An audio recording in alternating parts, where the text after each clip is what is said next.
You're hearing noise. I think it's my AC. All right, we are live. Hello, Neil. Hello. Well, welcome everybody. So excited to be here with you all. This is Neil with Portal to Ascension, and welcome to the official relaunching of the Portal to Ascension show, in which, a few months ago, I went randomly, spontaneously, really, but I tried to be on Tuesdays. We were doing a little show, and I wanted to keep it going. However, it did not work out that way, but now we're resurrecting this show, and I'm extremely excited because I have come together with my amazingly great friend, best friend in the world, Joan of Angels, that you've seen on Portal to Ascension channel quite a lot, actually, like 3 to 4 times a week for the last few weeks or a couple of months at least. And now we are officially starting the show together. Not only are we going to do this show, but then she's going to have her own show starting in January on the Portal to Ascension YouTube channel. So I'm excited just to be starting this with Joan. Thank you, Joan, so much. I love you. I'm excited. All right, and just to introduce everyone, you all know Neil and all of my tribe too.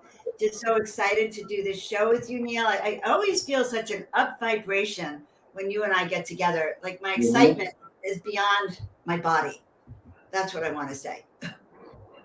Yes, I feel the same way. And just to let everybody know kind of about our connection, Joan and myself, we have known each other since 2011, and we became really great friends after a couple of years.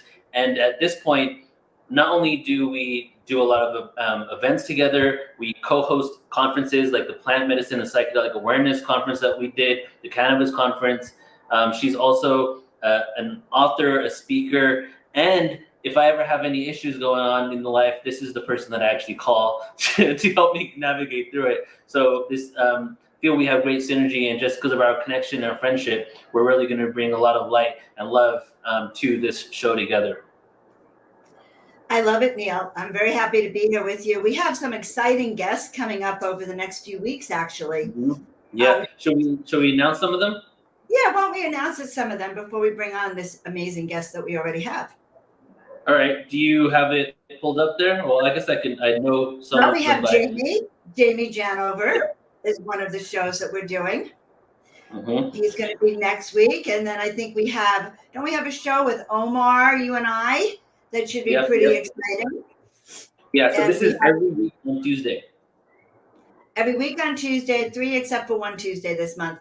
But we will be getting the groove on. And we have another show, I think, with Sheila and Alan, you and I, and we're all going to be talking about the star seeds, the hybrids. So that's just in November. Coming December, we also have an exciting array of speakers, but we're not going to talk about them yet. But we do have an exciting speaker today, Neil, just to mention. Yes. Who do we have today, John? Well, our speaker today is very, very amazing. She's actually well-versed, in the Mary Magdalene and the Mother Mary traditions. Quite unbelievable. She is a scholar and an author. She has unveiled a worldwide lineage of women engaged in the sacred practice of miraculous conception. We can learn about the mystery tradition that surrounds it. We can get to know Mary as the empowered priestess through her work. She also is the founding director of Seven Sisters Mystery School and a scholar and practitioner of the ancient Mediterranean mystery traditions. And by the way, she's the world's foremost authority on virgin birth.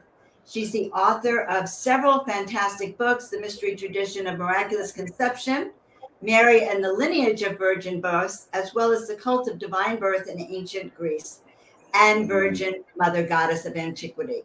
Not only does she have groundbreaking works about suppressed history of women, of holy women who engaged in divine conception, she's a renowned teacher. She teaches in several of the universities, and she has her own mystery school. So with that, I think we should bring on Marguerite. There she is. Welcome, Marguerite. Hi, Neil and Joan. It's exciting to be here because I remember when we were in the Portal of Ascension Summit, we were rocketing out of our seats, and I feel a similar level of excitement today just to be with the two of you. I feel it too. Definitely, 100%. The energy from just the conversation with you not only connected so many dots for me, but it just brought up so many more questions, you know? So I wanted to, the first person that we thought of actually when we decided to do the show was you, just because we had, both of us had a lot of synergy with the conversation we had, and we decided, well, let's go deeper into it. One, because this is a topic that has so many layers, but then also we have an upcoming event where we're going to go even deeper into the subject in general, right? So I'm really excited to have you here, Marguerite. Thank you. Yeah. Oh, thank you. It's so great to be here. Let's co-create. It really is. So I have a question for you to start us off, okay? And it's a simple question. It's like, how did you fall in love with this work that you're doing? How, like, what prompted you? Where did this all begin for you? Yeah, it's so funny. This question has come up. This is the third time in like 24 hours that I've had somebody ask me this question.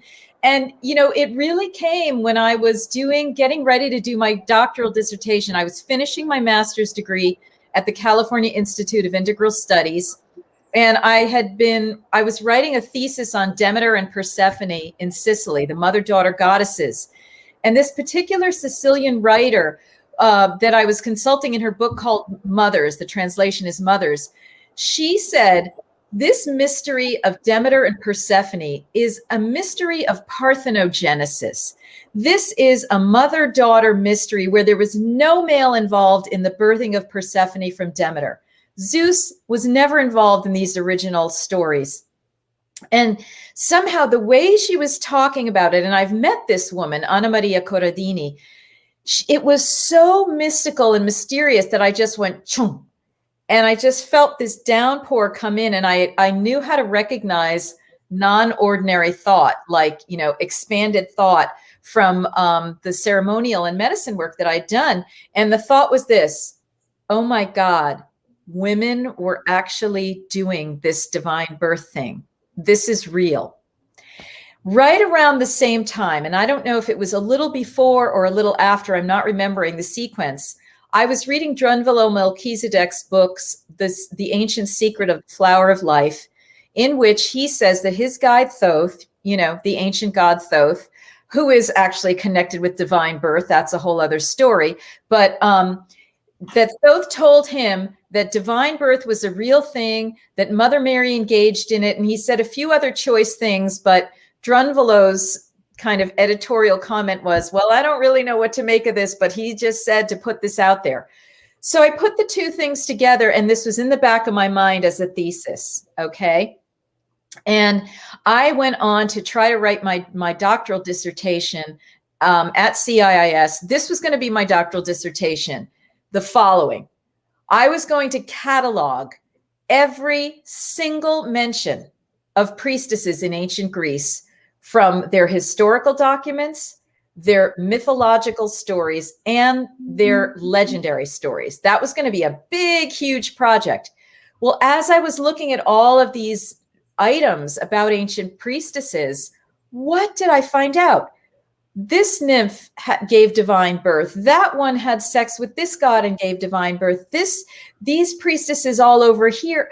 And I realized I am uncovering an entire practice of women in ancient Greece who were dedicated to divine birth. What do we find out? The mothers of Theseus, Perseus, and Alexander gave birth to them in this way. Not only that, but these historical figures, Plato and Pythagoras, have legends that their oracle mothers conceived them divinely. Olympias, the mother of Alexander the Great, gave birth to Alexander the Great, you know, in this way. And so I started uncovering this whole program of divine birth. And then I realized, wow, this is not only ancient Greece. It's not only the ancient Mediterranean world. It's not only the Levant coast with Mother Mary, but it's all over the world. And I started doing all of this research and found out there were many stories of divine birth all over the world. And then I started learning how to read the codes where it had been hidden and all that type of thing. And so I was able to uncover this whole suppressed priestesshood that had gone under the veil of, oh, this is myth. Oh, this is just something you have to believe in by faith regarding Mother Mary and so forth. And, you know, obviously I became obsessed with it. And obviously when you are gripped by something like this in a lifetime, you know that you've had past lives with it. So I would start having, past life recollections, medicine ceremony downpours where I remembered that I was the reincarnate of this one and that one. And this is what happened. And at the time I had a really good partner, a male love partner, who was able to hold me and keep me sane and grounded and feel like I wasn't a lunatic. And he would aid and abet me so that, and give, help me with other ideas. This was Robert Owings, who has his own book, The Call of the Forbidden Way. And it really, really helped me to be able to bring this through, because sometimes, Neil and Joan, as I was doing this research, I knew that it was so intense and so heavy that I would have to lie down on the rug in my office and just go, oh my God, like so much was passing through me. And I would get all these downpours and these indicators that you're doing a major piece of massive work on the planet. Women and men are going to be coming to you with their stories, with their memories. This is going to be far out into the future. You're going to be holding this for quite some time.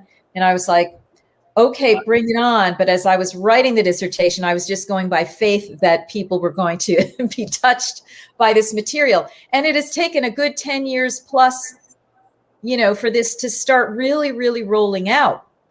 Mm-hmm. Okay. I used to think that this was this whole concept could have been metaphoric, right? Until I came across your work, and now I'm leaning towards complete opposite side of where I've been for a while. But you speak about training that they received, and specifically in your book you talk about that that Mother Mary received a training. Can you talk about that a bit? What kind of training that is? Yes, this is so intense. And I mean, I had gotten little pieces of this when I was looking at the Greek material, but it wasn't until I looked at the suppressed gospel called the Infancy Gospel of James, that is the basis of this book. Okay. This is the basis of this book, is my analysis of that infancy gospel, that I was able to really tease out what the techniques were to the best of my ability. So, for example, in no particular order, we know that these women were working with sound vibration. They were working with the light interface. They were working with interdimensional beings, aka the angel Gabriels of the world and others. They were working with special diets and food that would get them basically to breatharian status and so purified that they didn't have anything further to purify. And they were working with what we find out with Mother Mary is this technique called weaving and spinning. Okay, that is the metaphor for what she was doing. It says, oh, she was weaving and spinning at the time that she conceived Jesus. Well, what is that? I mean, spinning, she's going into an altered state trance, and weaving, she's weaving in spirit into her own body, into her egg. She's working with the DNA interface on the very quantum level. Okay, so these are the types of things that I am able to point out were parts of the technology. There were mantras involved. There were yantra drawings involved. And that is some of the material that I brought in from Sri Kaleshwar, the Hindu saint who has achieved his samadhi now. But in his very brief life, he brought forth all of this information about the Holy Womb Chakra, mantras and yantras, and the fact that Mother Mary was using these mantras and what her practice was, that 3 a.m. she'd be up, or 2 a.m. she'd be up meditating and doing mantras and communicating with Divine Mother and so forth. So it was multi-leveled, and also they worked in a group. Okay, because what we find out in this gospel, if you know how to read it, is that there were 8 women involved in this ritual in which Mother Mary conceived Jesus and Elizabeth conceived John the Baptist, her elder aunt, who was a postmenopausal woman while Mary was a maiden. So they were doing some kind of group weaving, trance, container ritual, which you find vestiges and indicators of in ancient Greece with the Gerardai these 14 women who would surround the Basilina, who would go into a sacred marriage ritual with the god Dionysus, and most likely become impregnated and give birth to his child to become one of the Greek leaders. You know, that's more of a hidden type of thing. But I'm able to cross-reference all of these things, and it's really this they were able to engender a flash of light into their body that was a major part of this at the moment of conception. Whoa. So I had no conception. I had no Wow. conception of conception. Right. Until we started talking about it, but I'm kind of blown away, Marguerite, because they've talked about divine birth. I've seen it for years, and I never decoded it. Even that simple, those two words, never decoded that actually meant for all of those divine births you see in the text. Yeah, I had no conception of that. Yeah. And Joan, this goes to, like I said, Elizabeth, the mother of John the Baptist. And Anne, Mary's very mother herself, gave birth to Mary divinely, parthenogenetically, no male sperm involved. And going back to Sarah, the mother of the biblical Isaac, the wife of Abraham in the Hebrew Bible. So this is everywhere. The peacemaker, the leader of the Haudenosaunee or the Iroquois Confederacy, was said to have been born in this way. And it was through his miraculous abilities, by being a high avatar, he was able to unite these warring tribes of the 5 and 6 confederacies, confederacy nations, the Onondaga, all of these nations that were part of it. This is all over the world, okay? And it's been hidden in plain sight. And like you're saying, boom, hello. Boom, hello. We finally get it now that I was able to get those downpours and then, do all of this work intellectually, intuitively, in medicine ceremony and so forth over a number of years. Really, I mean, I can't believe that my body could even withstand the energy coming through me as I was doing this research, and even still, in a way, to this day. And it's generative. I keep getting more and more information about it. Okay, more and more information. Like even in our Portal to Ascension talk that we were having in the summit, more information was coming in. Right. So it's more and more and more is happening. And yes, it has been a very, very high level of information. There are a number of comments that are coming through. Yes, one child was born but only lived 3 months. I have known of people who've had divine births. One child only lived 3 years. Okay, we can talk about those instances, but this is really, really super high octane. And it is not just an isolated thing for like, oh, women who might want to, be virgins and give divine birth. What does that have to do with my own life? This has to do with the whole sexual program, from divine birth to high tantra and everything in between, regular conception and sexuality. These understandings affect how we look at all of our sexual relating and all of our conception work on the planet. Well, it does. I hear that it does. Do you think now that these divine births are occurring nowadays also? I would guess that there are hidden ones that are going on. I know of a few people who have come to me with either pregnancies that have happened and then the child has died, or people who are in this sort of stasis state where they remain pregnant for a while, but it never comes to fruition, or they seem to get pregnant and then not be pregnant anymore. So I know of those people, but I would gather there's probably an unbroken lineage of divine birth people who were so new that this information could not be totally public, or they would be killed or their children would be killed the way these other children have died, that it's secret. And then, of course, there's the negative probable occult use of this practice, which is we most likely Illuminati families hijacking this type of practice and coming through with these beings, these hybrided beings onto the planet, as well as in this spectrum are all of the abductions that are happening and the hybrid projects on and off planet of these gray alien hybrid human children, where the womb is hijacked in a quasi type of, very bastardized version of divine birth, as well as over the years, initially the watchers that impregnated human women in a kind of abduction and gave birth to the Nephilim or the giants, these travesties of cosmic law that should never have been walking on the planet. So this is all part of it. This is how related this is to all of these various aspects and why it is time to start opening up this topic again. Wow. We have a question from YouTube saying, why do it? What's the purpose of this in the first place? Right. That's the key question.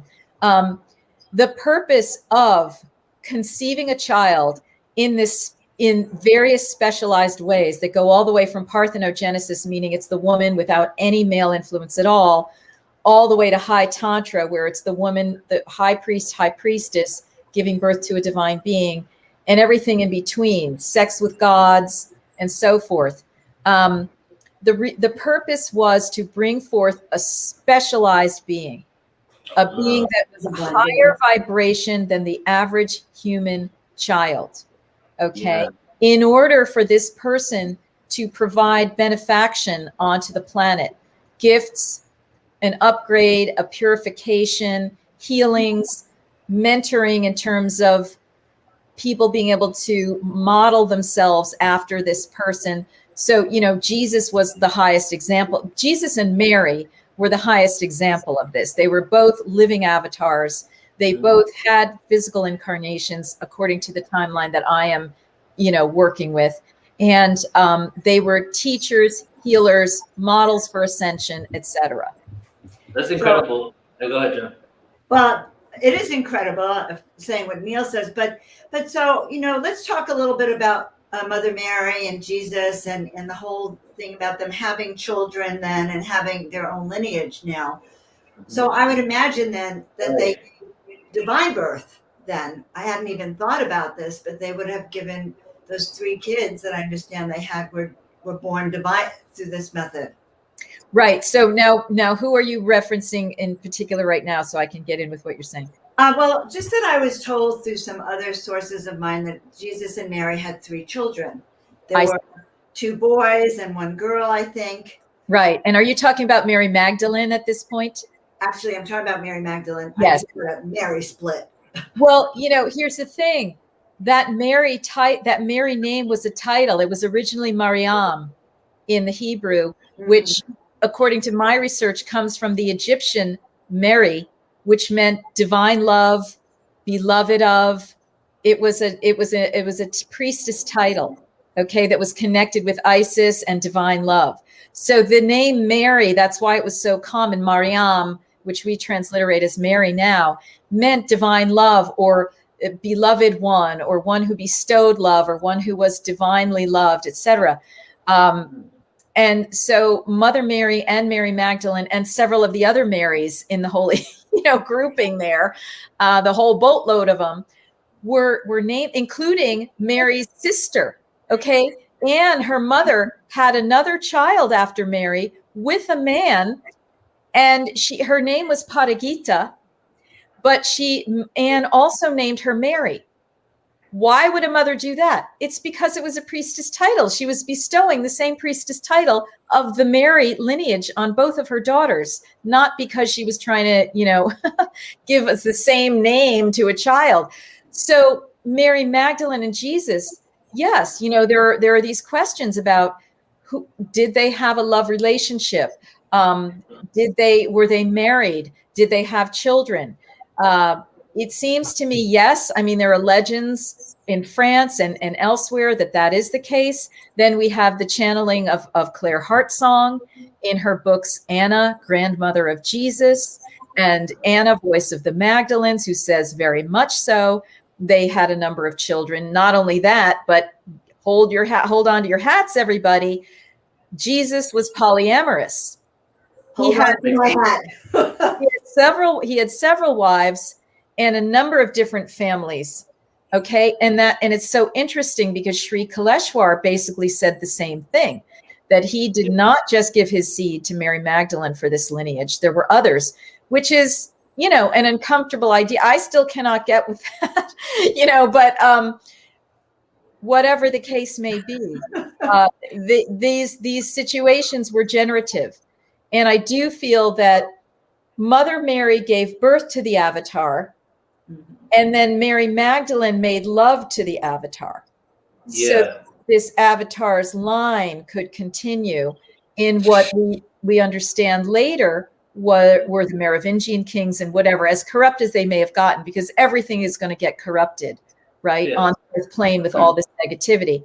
So these women were working in tandem. So Mother Mary is the parthenogenetic priestess par excellence. Mary Magdalene is the high tantric priestess par excellence. They're both Marys. They're both in this lineage of divine love, and they just have different forms of how these high beings are coming through. What we do know from the French legends is the one child that they supposedly had, which was Sarah, which her name goes all the way back to Sarah, the original divine birth priestess of the Hebrew tradition, and Sarai, that name is also probably a priestess title that means priestess or holy woman, I think. So once you start looking at it this way, you realize, oh my gosh, there is so much that has been veiled and hidden. And if we only just start on this track, we start opening up the Akashic records. And then we don't just have to devote ourselves to what was said in the Hebrew Bible, what was said in the Christian Bible, or even what various channelers are saying. We start receiving this information ourselves. Very powerful. We had a question from Denise about the Immaculate Conception. Can you put the question back up there? Yeah, because I think this is true. Trying to wrap our head around this, and why does the Bible then want to state, why is this all kept hidden then about Immaculate Conception, what that really was? Right. Well, I think it's in Luke of the Christian Bible that you hear that Mary had a conception without a male, but it doesn't say too much about it.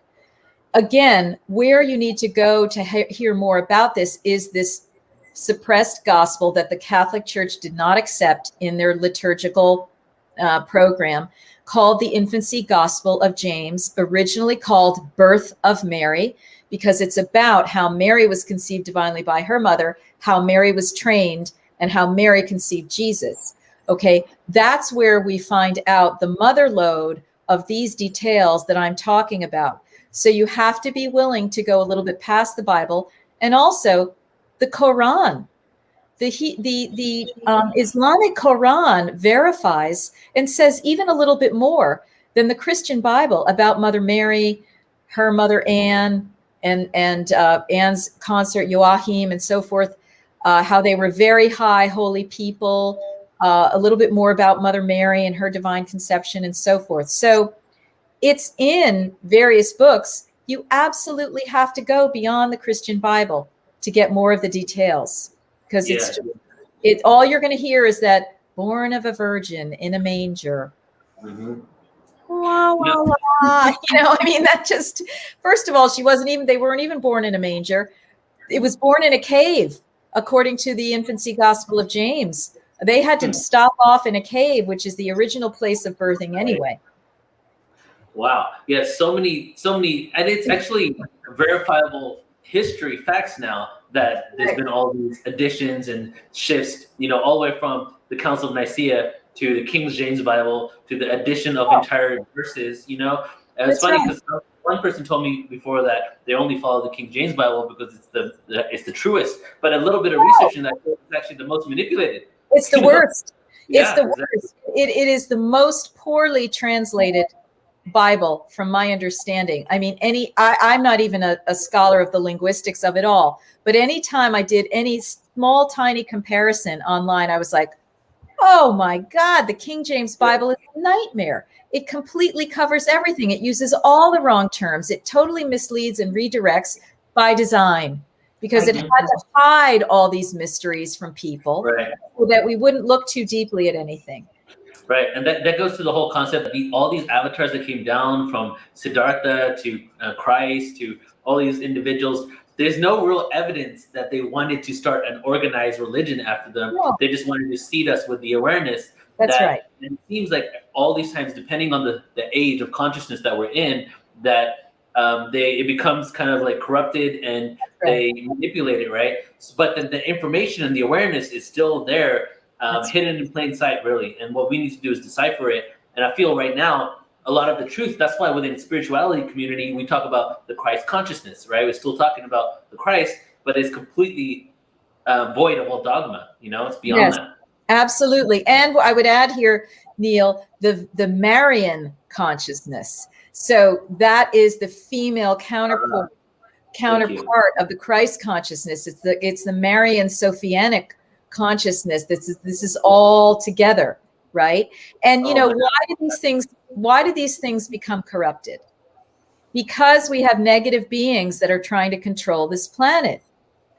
We're in duality, number one, and then we're in severe duality on this planet with all of these negative ones that will always take things and twist them. They will always take the light and turn it into the dark. So there's this constant warfare of the light and the dark going on to try to keep things pure, but then it gets turned into a religion, and then it gets turned into a reptilian religion. How did that happen? Oh my God. Wow. And then people are following it thinking that's the real thing when it isn't. It's about the ascension consciousness, the Christ, the Marianic, Sophianic consciousness that we want to return to. Well, I can imagine that this would be quite a shock to the male patriarchal society right now if you mentioned to them, well, many women have had these divine births that have been without the male participation. So I can imagine that this won't sit well with that. They've been doing all they can to suck off of the reality, hijack it, and then hide it. Okay, so they need to depend on the divine conception for the basis of a religion that went awry, but they can't let anyone know too much truth about it or look at it too carefully because it would open people's consciousness up. So can you imagine this trick that's been done for 2,000 years, keeping this under wraps? Well, yes, it's all part of their plan. I think that we shouldn't know our history. And also, this is very powerful information to know what women are capable of. That's right. And also, let me add, it has nothing to do with doing away with men. And it has nothing to do with doing away with natural sexual union. This is a technology. And High Tantra is a technology. And there's everything in between, beautiful lovemaking, beautiful divine or conscious conception, and so forth and so on. So this is just a high level technology in which the woman is united as the goddess herself. And she's able to, double herself in that regard, right? It's just a technology. It's a function that the feminine is capable of, that the masculine doesn't happen to be capable of. The masculine is capable of many other things. Yeah. And when the two come together, it's a whole other thing on top of it all. But, this is not a man-hating agenda by any means. And I was shown at the beginning, when I was more in an angry feminist phase, in my medicine work, they said, you have to make a decision. Do you want to bring this in to create union or division? And I said, union. And they said I had to straighten myself out and clear myself a little bit of that anger toward the patriarchy, which is really the anger toward the reptilians. It's not an anger toward men. It's an anger toward the hijacking of the beautiful masculine that has gone on this planet, along with everything else, that is twisted, the males in some cases into what is problematic, because it was the male reptilians that were the ones who came over here scurrying from their queens in Zeta Reticuli or wherever, who were totally dominant over them. And they're like, whoa, we got to go to greener pastures over here. Let's handle, these, whatever's going on planet Earth, and let's make it into our male paradise.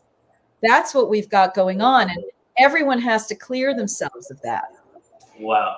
A couple of comments real quick before you ask your next question, Joan, that what I'm getting at from what I'm getting from what you're expressing here, saying the whole spinning and weaving thing, is that they were literally creating some sort of, doing some sort of rituals that tapped them into a vibrational energy or a certain dimension of consciousness that they were able to pull energy from. And the womb, being a portal, was the portal that consciousness went into and the personified.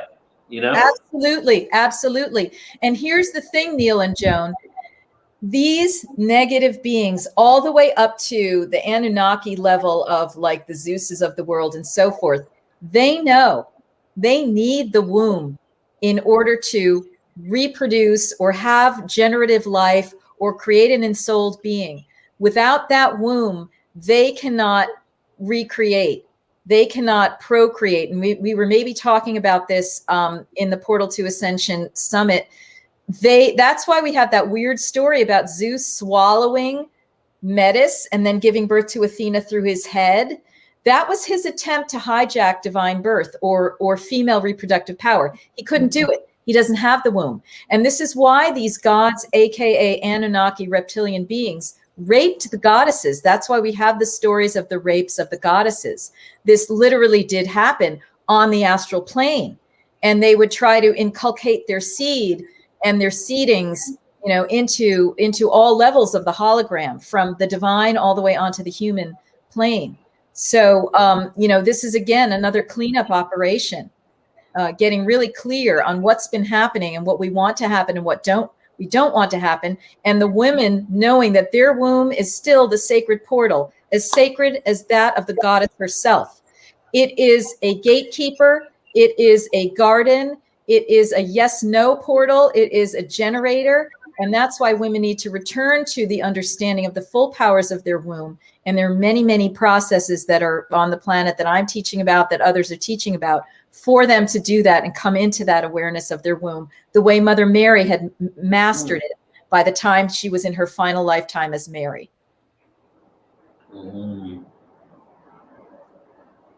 This is just interesting information, Marguerite, and I'm kind of stunned by it myself. So you're teaching women now how they can have these divine conceptions, or really more about how they can love their womb and take their power back. Because I hear it in your voice that somehow when you own your womb, when you own that power, your whole divine feminine opens up. It absolutely does. What I teach is what I call the Holy Womb Chakra teachings, which I was trained in by the Divine Mother Center in Laytonville, California, through my teacher, Cindy Lindsay, who learned directly from Sri Kaleshwar, who gathered all this material from the ancient palm leaf manuscripts of India and beyond. He gathered the mantras and the yantras, the sacred drawings, and he transmitted the philosophy of all of this in his brief lifetime. He took his samadhi at 36, but this is all encoded in these teachings. And so I offer it, there are other teachers who offer this, and what it is, and it can be taken by people of all gender identities, because everyone has in them the Nada Bindu point, which is the holographic point that connects you to, even if you don't have a womb in your body, it connects you to your mother's womb all the way going back to the Great Mother. Wow. So these practices are to purify your womb from any negativity from this or other lives, clear it, heal it, remove trauma, remove old lovers, remove, heartbreak and all of that type of stuff. Get it clear, get it empowered, and get yourself conscious about how to use it. And there is a 2-mantra sequence for couples who wanted to conceive what Kaleshwar called a divine child, a child who is going to have a leg up and be at a higher vibration, maybe not as high as Jesus, but a child who will be on that higher plane. And it's a simple 2 mantra system. So that is something that people can get when they take that course. And I really recommend that they do take the course, so you have the context, so you have the whole practice. You're not just la la la doing a mantra la di da, but you're understanding and embodying this whole thing, right? That's what this is about. That's what our time is about. Which is that? Then that's the class that you're offering now. It's on your website, right? Yes, it's called the Holy Womb Chakra Teachings. And I also teach a lot more about Mother Mary, the Mother Mary mystery teachings, where I go over what Kaleshwar has told us about Mother Mary's use of her high level abilities to conceive Jesus, as well as to, guess what, resurrect Jesus through her womb. Now, we haven't discussed the resurrection of Jesus through her womb. Do you want to give us a little insight into that? Yeah, I mean, Jesus and Mary were using such high level yogas, as Kaleshwar called them, before, during, and after the crucifixion, that it would blow your mind. Atma Khandana Yoga, and there's another one. These are methods of taking a soul out of a body, and also bringing a soul back in, taking a harmed body and resurrecting it back to life. Everything that Jesus was practicing with Lazarus, they were practicing on Jesus when he was resurrected. And there was a time after the resurrection when his broken body was taken from the cross, and Mother Mary had some time with him, put him on her lap like the Michelangelo's Pietà, and did this yoga to resurrect him. And according to Kaleshwar, he did not then walk in Israel again. He walked in India. He was in India. And there are apparently these legends that Jesus was walking around after the crucifixion. And there's a timeline that he and Mary Magdalene were over there in India, and that these great Indian saints and sages were watching this process on the astral plane, helping as well. So, there are great, great mysteries in different timelines. Then we've been led to understand that each timeline has its own medicine. It opens us up to possibilities of our own capabilities and ascension. That's the point of the stories. That's amazing. And a lot of timelines are converging right now into this one, So I want to take a moment here. The excitement on YouTube is pretty phenomenal. That someone just said that they don't even know how they ended up on this video. They felt guided here. And this topic is really hitting home for a lot of people. So I want to let everybody know that we're actually going to be doing a full-on presentation with Marguerite coming up on November 13th. And if you could pull up my share screen, Tina, I just want to take a little moment here just to show the event page before we get back into this conversation. If you guys are interested in going into more detail on this and really understanding and diving into it and watching it back, having unlimited replay access, please do sign up for the upcoming webinar with Marguerite. It's going to be on November 13th for 2 hours. And again, you have unlimited replay access. And Marguerite, do you want to maybe share a couple of insights that we haven't spoke about right now that you're going to be sharing at the event? Yes. I'm going to be looking more deeply into the origins of this gospel that I'm referring to, so that people can really understand where this information is coming from, even within the Christian tradition. Okay. I'm going to be talking more about the details of Mother Mary and how she was trained. I'm going to be talking more about the details of her mother Anne and how she conceived Mary. There's this beautiful, amazing story with a lot of medicine in there about how Anne was an oracle herself. And we're going to be, looking at more into the future. What does this mean for us? What does this mean for women? As well as I will probably touch on the Vestal Virgins and how they are connected to this whole story, how they are a very diminished version of these high-level virgin priestesshoods, basically being used by the reptilian Roman state. Oh my God, I can't wait for that. And that's for anybody who wants to join, go to portaltoascension.org, go to online events, and it's the first one up there. I wanted to ask you this question because we got this question at the conference that you were at, and I think it's really good for people who don't know. What if you had a hysterectomy or you aren't able to have a child? What does womb healing represent for you in that case? It doesn't matter whether you have the womb in your body or you don't. You still have the fragrance of the womb, and you still have the nada bindu point, okay? Again, that's whatever gender you were born with and so forth. That nada bindu point, which is a floating point 1.5 inches below your navel in your body, connects you again with the divine womb of Mother Divine. And so when you are doing any of the mantra practices, and let's say you've had a hysterectomy, it doesn't matter because you're still purifying. You're also purifying out the trauma of getting the hysterectomy. You know what I mean? And the grief of losing that beautiful vital organ from your body. So this is open to everyone. You do not have to. And the other thing is, how are we generative women even without our physical wombs? And there are so many mysteries around that we've only begun to explore, because it's, you know, and Kaleshwar is talking about this in his advanced practices. The womb energy in a woman, whether she has had a child or not, and whether she has a womb structure still or not, is tremendous. It can be used to conceive projects. It can be used to heal. You can continue to heal your children. You can continue to heal other people.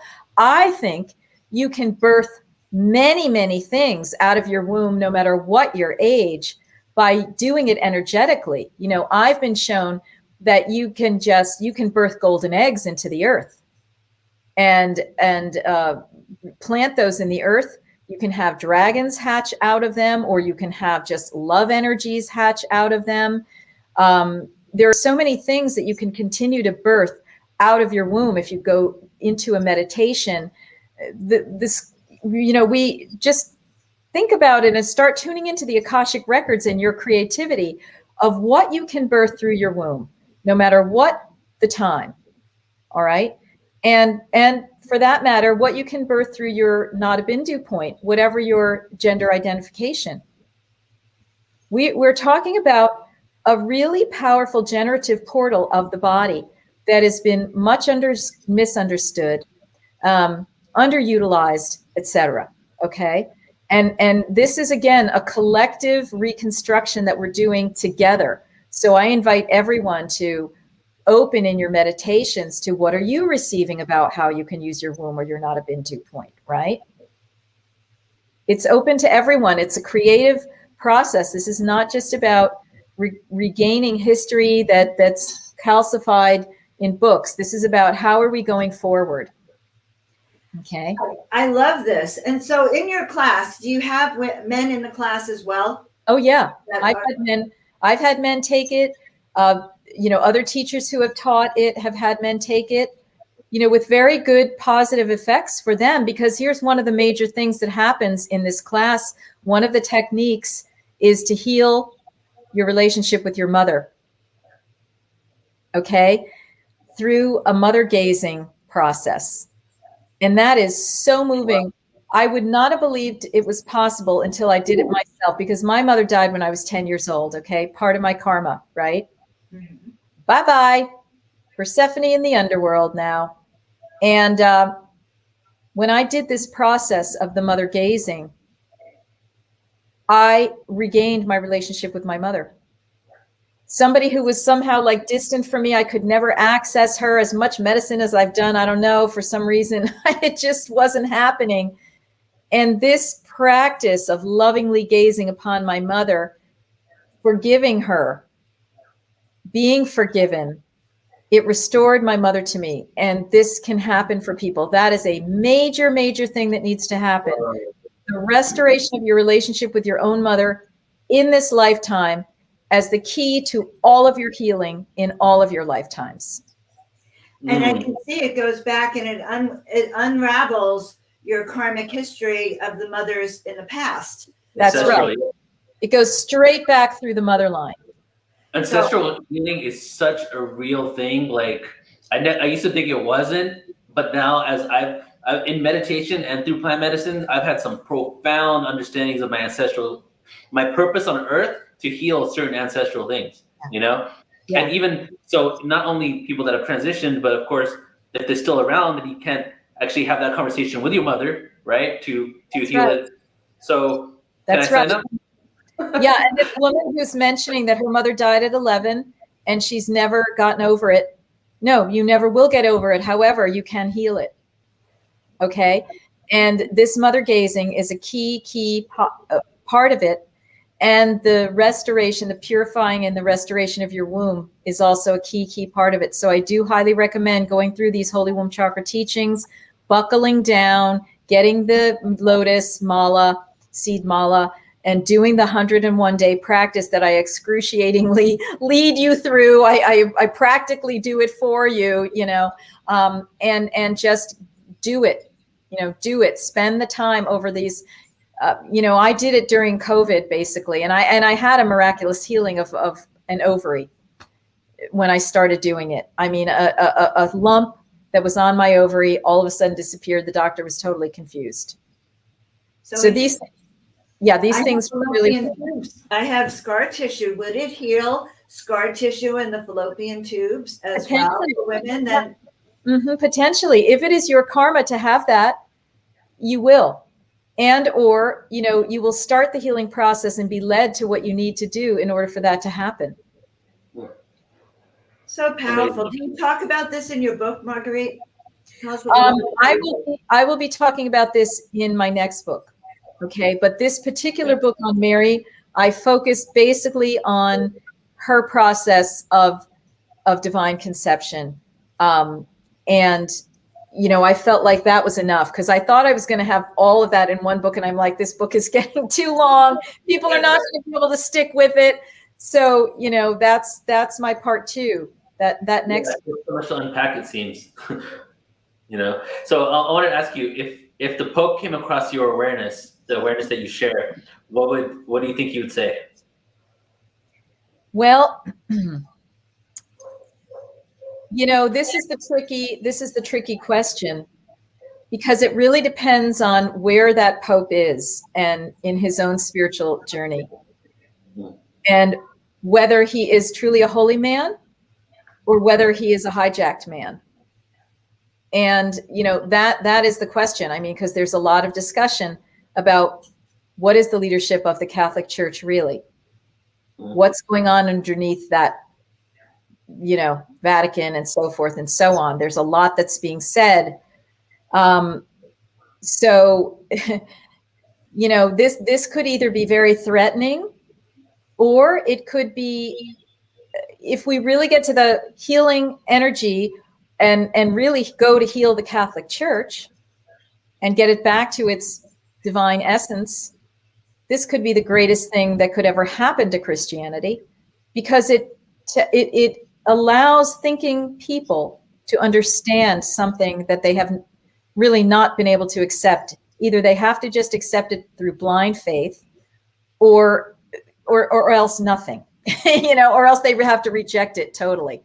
So this suddenly gives us the understandings of what was really going on, and it allows us to understand the Holy Family, their mission, in a whole different way. And it allows us to understand our relationship to this Holy Family in a whole different way. It really depends on what the Catholic Church is and whether they are truly ready for this. I don't know. I can't really say. Certainly those of us who were brought up Catholic know that the long arm of the Catholic Church has grabbed right into our sexual organs and distorted us. Mm-hmm. We're not that happy about that. There's been so many twistings and turnings right there that doesn't speak well of this institution, among many other things. And yet there are many, many people within the institution that don't realize that and are trying to get with the mystical aspects. Padre Pio and, all these other people who, many nuns, past, present, and future, have truly gotten with the energy of the mystical Christ and so forth. Saint Teresa of Avila. So it's really a mixed bag. And I can't really make any statements of condemnation or elevation. It's like the Catholic Church is going to have to look at itself, and people are going to have to decide for themselves where they stand with Christianity and where they stand with the mystical. All right. That's really what this is all about, like getting rid of all of these programmed teachings that are controlling people and getting with the essence of Jesus and Mary and Magdalene and John the Baptist and Elizabeth and Zechariah and Joachim and Joseph and beyond and beyond and beyond, to say, what is it that I need? What medicine do they have in their unadulterated form that I need for my life? And how is this bringing me to the next stage of my evolution, my fifth dimensional evolution? And how is this bringing our planet into the new earth? I like that you said it's each, it's really each up to each of us, I think, to look for the mystical in our spirituality, to go beyond those confines of our religious dogma. So Right. I think that this gives us an opportunity, to really embody the womb, to really embody the secret teachings that are so true. I think that one of the first things the religion would have to do is release some of these secret teachings that they have kept hidden in all those texts that they have kept hidden. Yeah, and you know what? Do that. And you know what? It doesn't matter, Joan, because we can access the Akashic records.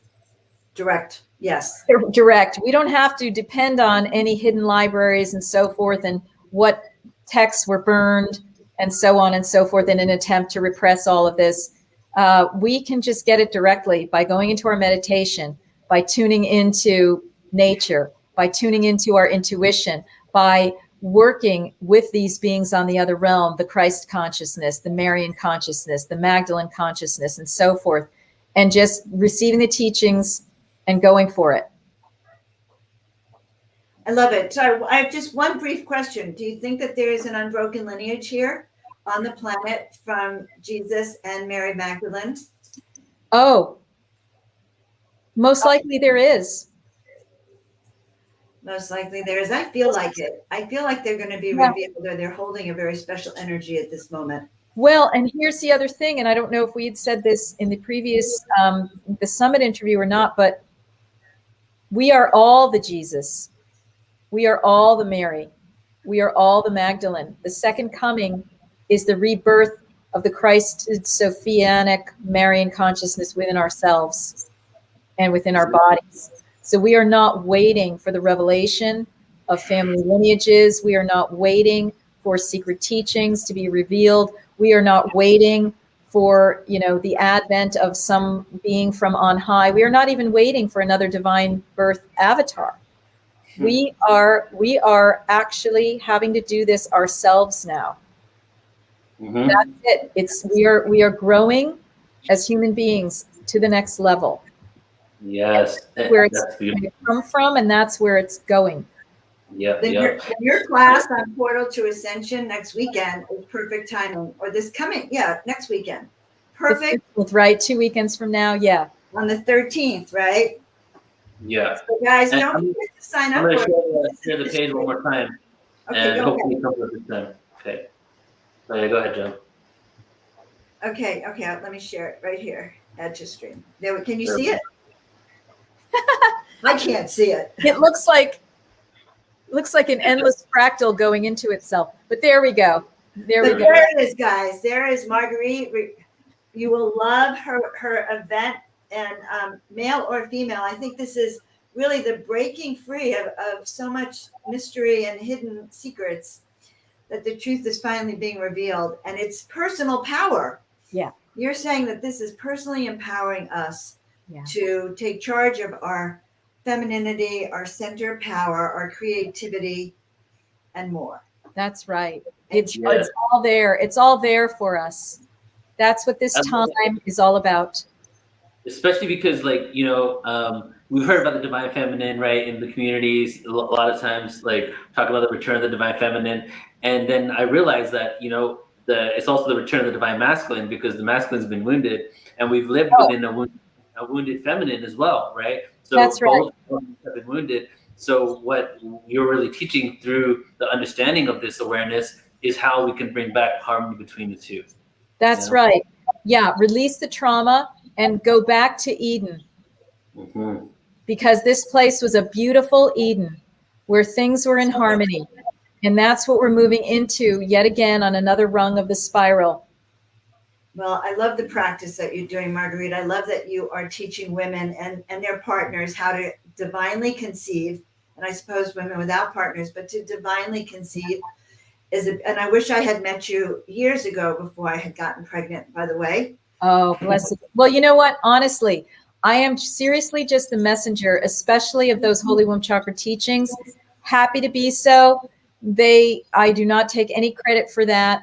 But definitely the divine birth piece of it was something that, whoa, for sure came through my soul. So yeah, we're just so appreciative. Our audience is just so excited about the event.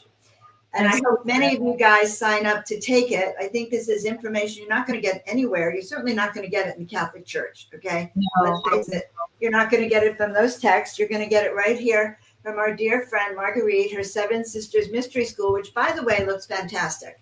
Oh, I thank spent you. time looking at it, and who knows, you may see me there too. Guys, this work with Marguerite is really, I think it's really new. It's something that, and it resonates with my soul also. I actually can envision it, and sad that I haven't practiced it yet this lifetime. That's okay. You can practice a lot in your remaining time because the postmenopausal age is an extremely powerful one. And Kaleshwar said that there's much to be accomplished. And also there's your other lives to look forward to, because whatever you learn up until the day you cross out of your body, you take with you into the next life. So nothing is ever wasted. It's one continuous learning. Wonderful. Well, I don't know. I feel really kind of complete and honored, Marguerite. Feels like it. It feels like we've gotten to that beautiful place of pause. I want to thank you both. It's so exciting. And I love that we're hearing from people and seeing their comments, and there's some excitement. And yeah, this is so gratifying for me, because whenever I get in these environments again, I feel so excited, re-energized in this work, and Yes. it keeps it alive for all of us. Wow.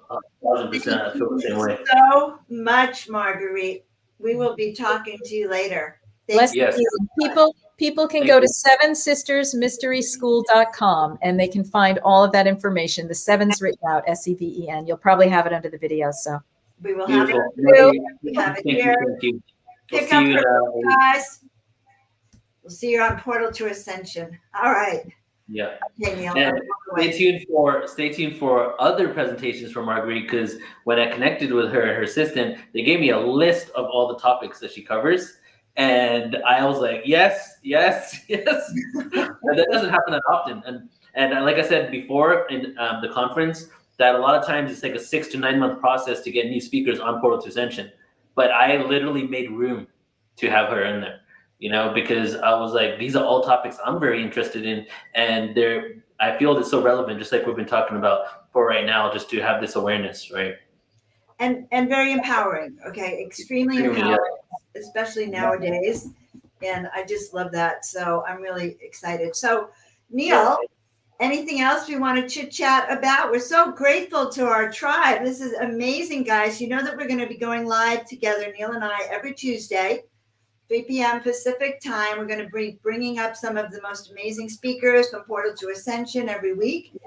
And I think you're going to get like a personal deep dive into their philosophy and who they are. Yeah. I gotta tell everybody right now, there's a lot of amazing excitement in store. We've been doing all these things on our YouTube, and all of it has been spontaneous until now. Now we're gonna still have be spontaneous and be flexible with things, but we got this amazing structure, and with great speakers that are coming up, introducing you to new people, some very dynamic topics. Joan and I are going to be diving deep into a lot of them together, and then Joan's going to be, taking it over and running the show, and I'll be coming on as a guest.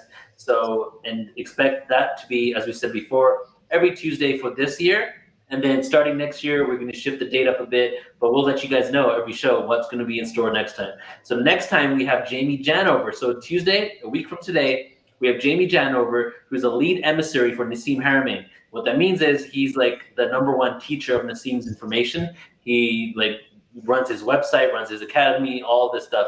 But so next week, same time, we're going to be talking to him about sacred geometry and basically the equations and the physics of ancient sites. What kind of awareness that they knew that was beyond anything that we even know today that we can see within the ancient structures. So hopefully he'll have some images too, because he's a photographer, of some of these ancient sites. So that's going to be really exciting.